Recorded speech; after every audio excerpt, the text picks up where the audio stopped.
our next chapter hyperbola.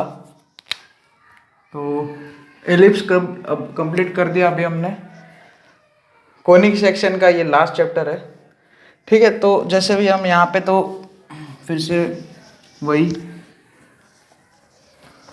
जैसे कि conic की है ना बेसिक डेफिनेशन से स्टार्ट करेंगे कि भाई यहाँ पे लोकस ऑफ पॉइंट्स है ना, locus of points whose perpendicular मतलब whose ratio of distance from fix point to the fix line is constant. तो यहाँ पे वही फिर से वही बात, P S upon P L जो है वो हो जाएगा एसेंट्रिसिटी, लेकिन ये हाइपरबोला है इसलिए एसेंट्रिसिटी ई ग्रेटर देन 1 होगा। पैराबोला में एसेंट्रिसिटी 1 होता है, एलिप्स में एसेंट्रिसिटी 0 से 1 के बीच में होता है फ्रैक्शन, और हाइपरबोला में एसेंट्रिसिटी ग्रेटर देन 1। तो ये फर्स्ट पॉइंट हो गया। Okay, second, if 2 degree general equation represents hyperbola H B मतलब hyperbola, then delta is not equal to 0। Delta आप सब जानते हैं क्या होता है ना। 2 डिग्री का general equation a x square plus 2hxy plus b y square plus 2gx plus 2fy plus c is equal to 0। अगर वो हाइपरबोला रिप्रेजेंट करता है तो delta is equal to delta not equal to 0। Delta का value क्या होता है, a b c plus 2fgh minus a f square minus b g square minus c h square, ठीक है। ये 0 नहीं होगा और h square is greater than a b. Parabola में एच स्क्वायर बराबर ए बी होता है क्योंकि ई बराबर 1 होता है। अच्छा, तीनों में ही डेल्टा तो नॉट इक्वल टू 0 ही होता है। अगर डेल्टा इक्वल टू 0 हो गया तो पैरा ऑफ स्ट्रेट लाइंस बनेगी, ये हम जानते हैं सब। डेल्टा नॉट इक्वल टू 0 और उसमें फिर 3 केस बनेंगे। H square is equal to a b, h square का वैल्यू अगर ए बी के बराबर है तो पैराबोला बनेगा, एच स्क्वायर का वैल्यू ए बी से कम है तो एलिप्स बनेगा, और ए बी से ज़्यादा है एच स्क्वायर का वैल्यू तो हाइपरबोला बनेगा। तो दिस इज द कंडीशन, ये एक बेसिक चीज़ हो गई। नेक्स्ट बस अभी ज़्यादा ही, क्योंकि एलिप्स अगर समझ में आया है तो हाइपरबोला की टर्मिनोलॉजी ऑलमोस्ट सेम है। यहाँ पे जो है फॉर्मूलाज में भी काफ़ी कुछ सिमिलरिटी दिखेगी आपको। तो यहाँ पे सबसे पहले standard equation and terminology.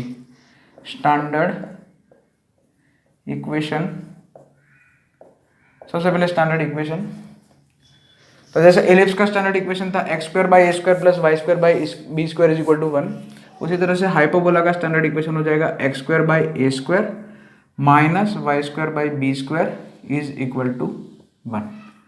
This is the standard equation of hyperbola.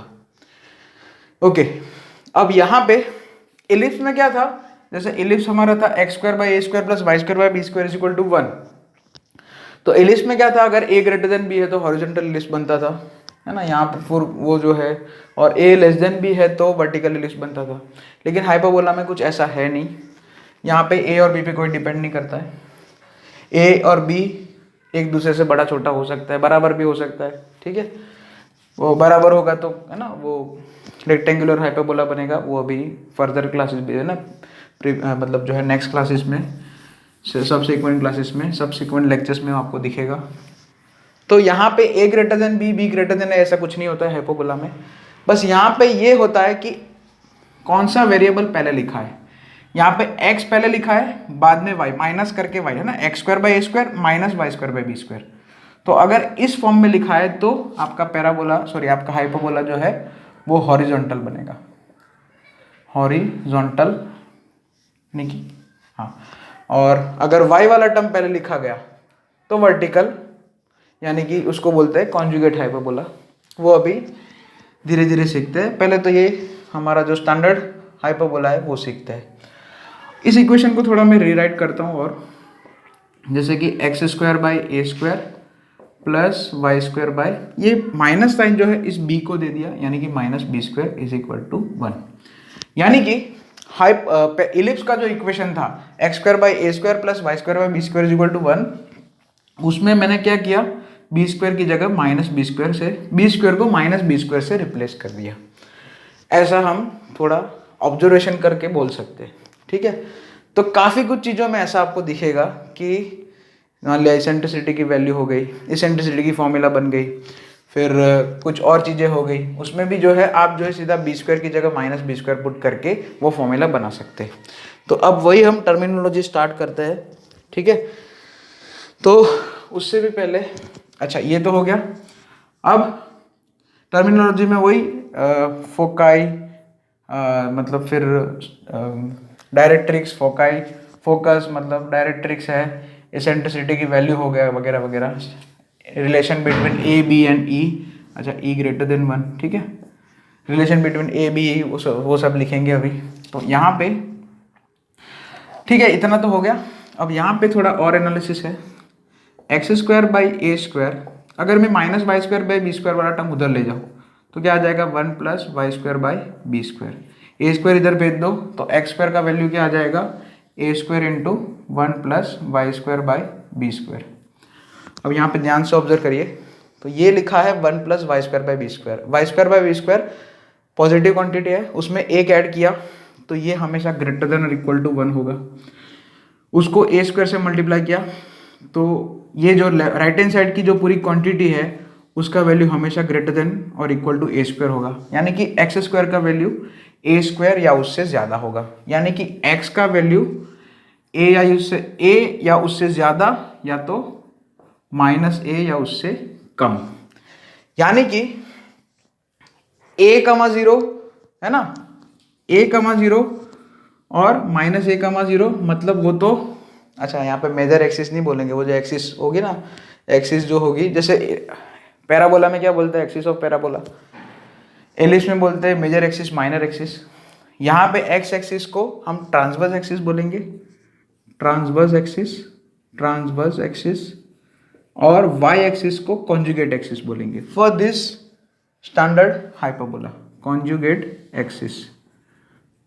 Okay, तो ये जो है a कमा 0 और माइनस a कमा 0 ट्रांसवर्स एक्सिस के एंड पॉइंट्स है, और हमारा जो हाइपरबोला का इक्वेशन है उसको मैंने ऐसे बनाया, तो मुझे पता चला कि जो हाइपरबोला का कर्व होगा उसमें जो पॉइंट्स होंगे, उसमें जो पॉइंट्स के x कोऑर्डिनेट होंगे उसका वैल्यू या तो a या a से बड़ा होगा, है ना। कर्व जो है, हाइपरबोला कर्व जो बनेगा उसमें जो पॉइंट्स होंगे उनके x कोऑर्डिनेट का वैल्यू a या उससे ज़्यादा या तो माइनस या उससे कम होगा, यानी कि minus a to a, minus a और a के बीच में हमारा हाइपरबोला का कर्व ही नहीं आएगा। माइनस a और a के बीच में, ये दोनों नंबर के बीच में x एक्सिस पे, ये दोनों पोर्शन के बीच में हमारा कर्व नहीं बनेगा, ग्राफ में कर्व नहीं बनेगा, ठीक है। तो ये एक हो गई कंडीशन। फोकाई S1 कमा S2 उनको क्या लिख सकते हैं, उनको तो वही प्लस और माइनस ए, ठीक है, प्लस और माइनस ए कमा 0, ठीक है। Eccentricity E is equal to, देखिए एलिप्स में क्या था, 1 minus B square by A square, ellipse में क्या था 1 minus B square by A square. तो यहाँ पे हमने हाइपरबोला में क्या किया है, b को रिप्लेस करके माइनस बी स्क्वायर लिख दिया है, तो यहाँ पे माइनस बी स्क्वायर कर देंगे तो माइनस माइनस प्लस हो जाएगा, यानी कि हाइपरबोला में एसेंट्रिसिटी का वैल्यू क्या आएगा, E square is equal to, यानी कि E is equal to square root करके लिख सकते हो 1 plus B square by A square. चलो B square by B square, तो बी और ए चाहे कुछ भी हो, बी ए से बड़ा हो या बी ए से छोटा हो, कुछ भी हो, 1 plus B square by A square का वैल्यू तो ग्रेटर देन 1 ही आएगा, इक्वल टू भी 1 नहीं आ सकता, सॉरी। तो यानी कि बस हो गया, ई स्क्वायर ग्रेटर देन 1 है, ई स्क्वायर अगर ग्रेटर देन 1 है, ई तो ग्रेटर देन 1 हो गया, ठीक है। ये कंडीशन सेटिस्फाई हो रहा है। This is the formula for eccentricity for hyperbola. ये थोड़ी चीज़ें हो गई एसेंट्रिसिटी की बात।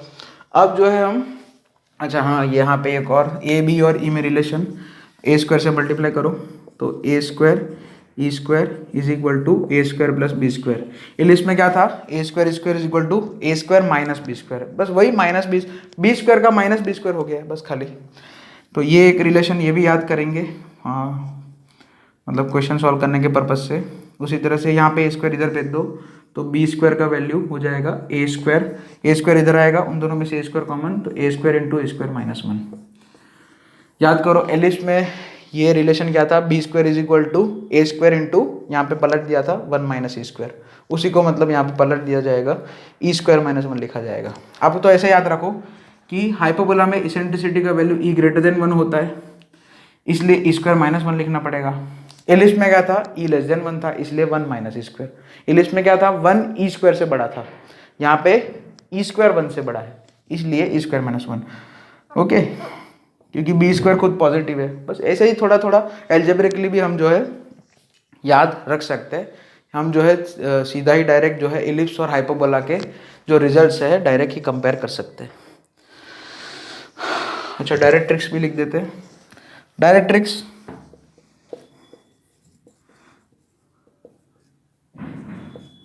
D1 D2 दोनों। अच्छा, इसमें कोई चेंजेस नहीं, प्लस और minus A by E. Okay, plus और minus A by E, this is the equations of directrix. जो एलिप्स में था वही फॉर्म रहेगा। बस यहाँ पे क्या ध्यान रखेंगे, यहाँ पे एलिप्स में था क्या था, इसेंट्रिसिटी ई का वैल्यू फ्रैक्शन में था 0 और 1 के बीच में। यहाँ पे हाइपरबोला के केस में इसेंट्रिसिटी का वैल्यू ई का वैल्यू ग्रेटर देन 1 हो जाएगा। यहाँ पे भी वही ध्यान रखेंगे। अब जो है इतना ये दो चार चीज़ें पढ़ा दी इसमें एलिप्स से ही कंपेयर करके। और अब जो है हम ये स्टैंडर्ड जो हाइपरबोला है उसका हम ग्राफ प्लॉट कर देते हैं। ठीक है, तो यहाँ पे ग्राफ जो है एनालिसिस से कुछ ऐसा आ रहा है, जैसे कि आपने बोर्ड में देखा भी होगा। यहाँ पे मैं कुछ पहले डॉटेड लाइन बनाता हूँ और वो क्या है उसका नाम भी मैं बताता हूँ। नेक्स्ट टू नेक्स्ट क्लास या प्रोबेबली नेक्स्ट क्लास में ही इस लाइन को डिस्कस करेंगे। ये दोनों डॉटेड लाइन जो बनाई है उसको बोलते हैं एजिम्पटोट। अब एजिम्पटोट क्या है वो भी समझते हैं। पहले तो हम ग्राफ बना देते हैं।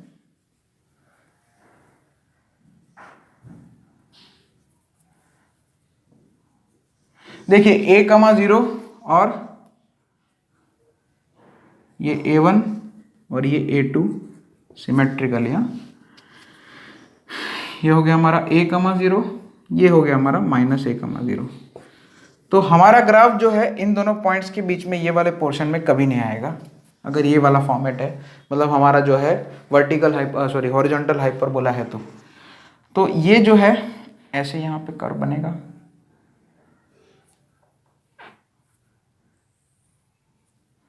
और नीचे जो है कुछ इस तरह जाएगा। बाद में पॉइंट नोट कर देता हूँ। हाँ, अब सही है। ठीक है, अब ये पैराबोला की तरह नहीं है शेप। समझाता हूँ शेप क्या है। सबसे पहले तो मैं थोड़ा सा ग्राफ जैसा, ये ऐसे ग्राफ ऐसे बनेगा ये। और ये जो डॉटेड लाइन है उनको एजिम्पटोट बोलते हैं। तो एजिम्पटोट का मैं समझाता हूँ, what is the meaning of asymptote. यहाँ पे क्या होगा, पैराबोला अलग चीज़ था, वो ऐसे, उसमें कोई एजिम्पटोट नहीं था। उसमें तो क्या ये ऊपर चला जाता था, मतलब ऐसे ये ऐसे पूरा चला जाता था, है ना। यहाँ पे क्या है, ये जो है ये कर्व इधर इस लाइन को क्रॉस नहीं करेगा कभी, ये डॉटेड लाइन को कभी क्रॉस नहीं करेगा। उसी तरह से ये वाला जो एंड है वो भी इस लाइन को कभी क्रॉस नहीं करेगा। ये दोनों है हमारे एजिम्पटोट्स। अब एजिम्पटोट्स क्या है वो जो है अभी धीरे धीरे समझेंगे। अच्छा, यहाँ पे ऐसा नहीं है, फिर से ही बता रहे हो कि एक राइट हैंड साइड वाला पैराबोला और एक लेफ्ट साइड वाला पैराबोला ऐसे चिपका दिया, नहीं ऐसा नहीं है। क्योंकि फिर तो क्या हो जाता कि दो पैराबोला कर रहे हो, y square is equal to 4ax और y square is equal to -4ax। एक हॉरिजॉन्टल साइड वाला मतलब एक राइट हैंड साइड वाला पैराबोला और एक लेफ्ट साइड वाला पैराबोला अगर आप ऐसे कर रहे हो, और यहाँ पे देखो ये दोनों साइड से सिमेट्रिक होगा। मेरा थोड़ा गड़बड़ हो गया है। हाँ, यहाँ पे दोनों साइड से सिमेट्रिक दिखेगा, मिरर इमेज दिखेगा। ये दोनों का जो कंबाइन है ग्राफ वही हमारा हाइपरबोला है। ऐसा मतलब एक नहीं कि ये पोर्शन एक हाइपरबोला हो गया, ये एक दूसरा हाइपरबोला हो गया। ये दोनों का जो कंबाइन ग्राफ है, दिस प्लस दिस, ये जो लाइन, ये जो बनाया है कर्व प्लस ये कर्व, वो दोनों का कंबाइन जो है वो ग्राफ जो है हाइपोबोला का है। कौन सा हाइपोबोला? ये स्टैंडर्ड हाइपोबोला। ये equation x square by A square minus y square by B square is equal to 1।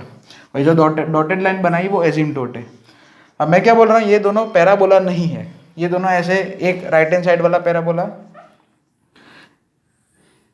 और एक जो है ऐसे लेफ्ट हैंड साइड वाला पैरा, ऐसा नहीं है। इन दोनों को मतलब मिला के ऐसे एक एलिप्स हाइपरबोला बन गया, ऐसा नहीं होता है। क्योंकि अगर ये दोनों, अगर ऐसा होता कि ये दोनों ये दो जो एक हाइपरबोला दो पैराबोला का मतलब मिक्सचर कॉम्बिनेशन है, तो उसमें फिर इक्वेशन क्या बनता, उन दोनों का कंबाइंड इक्वेशन मतलब क्या बनता, इसका इक्वेशन मल्टीप्लाई बाय इसका इक्वेशन, है ना। ऐसा करते तो ये पैराबोला में एक इक्वेशन है, पैराबोला का एक इक्वेशन है y square is equal to 4ax और y square is equal to minus 4ax। दो कर्व के इक्वेशन को मल्टीप्लाई करते हैं तो पेयर ऑफ जो है कर्व मिल जाता है। उन दोनों के कर्व का जो कंबाइंड कर्व है वो मिलता है, जैसे कि पेयर ऑफ स्ट्रेट लाइन में यही चीज सिखाई थी। तो आप इन दोनों इक्वेशन को, जैसे मान लिया यहाँ पे y square minus 4ax is equal to 0 और y square plus 4ax is equal to 0, इन दोनों को मल्टीप्लाई करोगे तो y में 4 पावर हो जाएगा। लेकिन हाइपरबोला का जो स्टैंडर्ड इक्वेशन है उसमें y की पावर तो 2 ही है, ठीक है। इसलिए ये दोनों, ऐसा नहीं है कि हाइपरबोला ये जो है एक हाइपरबोला, उसमें क्या किया, एक पैराबोला इधर का और एक, ऐसा नहीं है ना, दो पैराबोला नहीं है। ये दोनों का शेप जो है पैराबोला से काफ़ी डिफरेंट है। अच्छा, मैं एजिम्पटोट की बात कर रहा था। यहाँ पे एजिम्पटोट का मतलब ये निकलता है कि अगर ये लाइन जो है इस हाइपरबोला का एजिम्पटोट है तो यहाँ पे जो है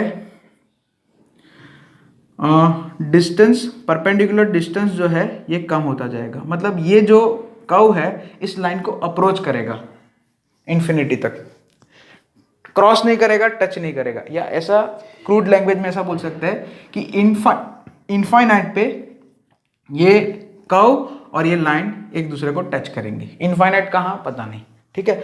मतलब यहाँ पे ऐसा है कि ये जो है जैसे जैसे हम दूर जाएंगे वैसे वैसे ये वाला डिस्टेंस जो है कम होता जाएगा। उसी तरह से यहाँ पे भी perpendicular distance from curve to this line, वो जो है अप्रोचेस टू 0 हो जाएगा, टेंस टू 0 होता जाएगा। इसी को बोलते हैं एजिम्पटोट ऑफ कर्व। कोई भी कर्व के लिए एजिम्पटोट मिलता है कि नहीं, वो जो है उसकी एक स्टैंडर्ड प्रोसीजर है जो कि कैलकुलस में पढ़ाई जाएगी आपको। अभी तो फिलहाल उसमें कोई दिमाग चलाने की कोई ज़रूरत नहीं है।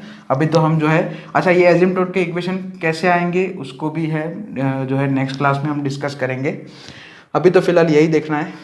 अच्छा, ये दोनों एंड्स ऑफ मेजर एक्सिस, अच्छा यहाँ पे मेजर एक्सिस नहीं बोलेंगे, सॉरी।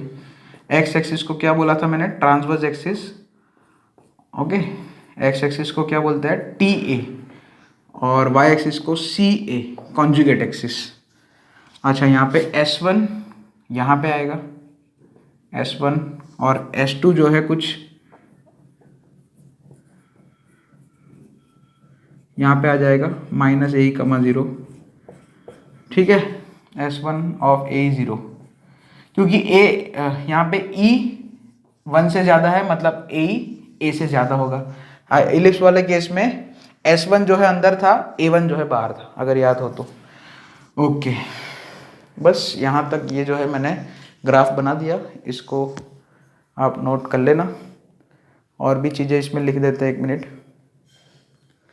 जैसे कि ये हो गया major axis, sorry transverse axis A1 A2, उसके major axis sorry transverse axis जो है क्या है, A1 A2। अच्छा, यहाँ पे क्या है वैसे, एक्स एक्सिस, TA मतलब ट्रांसवर्स एक्सिस, एक्स एक्सिस उसका equation y is equal to 0। जैसे वहाँ पे भी था लेंथ ऑफ मेजर एक्सिस, यहाँ पे भी length of transverse axis TA, sorry, वो क्या हो जाएगा 2a। यहाँ पे ये वाले केस में 2a हो जाएगा, यहाँ पे उसमें भी 2a ही था, यहाँ पे भी 2a हो जाएगा। A2 और A1 के बीच का डिस्टेंस 2a होगा। अच्छा, कॉन्जुगेट एक्सिस ये y एक्सिस होगी CA। तो A1 A2 क्या है, A1 A2 को क्या बोलेंगे, एंड्स ऑफ ट्रांसवर्स एक्सिस। ऐसा इलिप्स में भी था, उसमें मेजर एक्सिस बोलते थे, यहाँ पे ट्रांसवर्स एक्सिस ऐसा वर्ड दिया गया है बुक में। और कॉन्जुगेट एक्सिस क्या है, y एक्सिस है, जिसका इक्वेशन क्या होगा, x बराबर 0, ओके। और हाँ, यहाँ पे एंड्स ऑफ कॉन्जुगेट एक्सिस वो है वैसे B1 0, B, जैसे हमने इलिप्स में भी लिखा था, लेकिन ये दोनों पॉइंट जो है कर्व पे नहीं होंगे, फिजिबल नहीं है। हम ऐसे खाली हमारे पास B² का वैल्यू है, वहाँ से हम B का वैल्यू निकाल देंगे और फिर ओरिजिन से B डिस्टेंस ऊपर और B डिस्टेंस नीचे, दो पॉइंट B1 B2 जो है हम लोकेट कर देंगे, उसी को बोलेंगे एंड्स ऑफ कॉन्जुगेट एक्सिस। जैसे तो अब यहाँ पे क्या है, इलिप्स में क्या था कि इलिप्स में कुछ ऐसा था कि ये B1 और B2 वो दोनों पॉइंट भी इलिप्स के ऊपर थे। यहाँ पे ऐसा नहीं है, क्योंकि A1 और A2 के बीच में तो ग्राफ ही नहीं है वो वाली कंडीशन से, x² = a² इंटू 1 + y²/b², ये वाली कंडीशन के हिसाब से x² का वैल्यू, यानी कि x का वैल्यू a या a से ज़्यादा या -a या उससे कम हो सकता है। -a और a यानी कि A1 और A2 के बीच में ग्राफ नहीं आ सकता। इसकी वजह से ये जो B1 और B2 पॉइंट है वो ग्राफ पे विजिबल नहीं है, ग्राफ पे विजिबल नहीं है या फिजिबल नहीं है, जो भी बोलो, जैसे इलिप्स में था। क्योंकि इलिप्स में तो क्या था, ऐसे था ना, इलिप्स में तो कुछ ऐसे था, ये चारों पॉइंट इलिप्स पे थे। इलिप्स में क्या था, A1 A2 B1 B2, ये चारों पॉइंट्स इलिप्स के ऊपर लाई करते थे। ओके, तो यहाँ पे एक चीज ऐसा बोल सकते हैं कि ये हमारा हाइपरबोला जो है, हॉरिजॉन्टल हाइपरबोला, कभी y एक्सिस को कभी कट नहीं करेगा, है ना। आप ये चेक भी कर सकते हो और एल्जेब्रिकली भी चेक कर सकते हो। इसमें x = 0 पुट करो तो आपको y² = -b² मिलेगा, which is not possible in real numbers. ठीक है, ओके। लेंथ ऑफ, इसमें भी length of CA conjugate axis वो लिख सकते हैं हम 2b। ठीक है, लिखना है ना, ये ऐसे क्वेश्चन में यूज होता है। ये B1 और B2 जो है ये दोनों पॉइंट ग्राफ पे विजिबल नहीं है, फिर से बता देता हूँ। ओके, तो ये हो गया transverse axis conjugate axis, length भी हो गई। सेंटर ओरिजिन है, ओके, सेंटर जो है हमारा ओरिजिन है, सेंटर यहाँ पे ओरिजिन ही बोलेंगे, सेंटर 0,0, ये वाले हाइपरबोला का सेंटर 0,0। ओके, बाकी की चीज़ें जो है नेक्स्ट क्लास में डिस्कस करेंगे।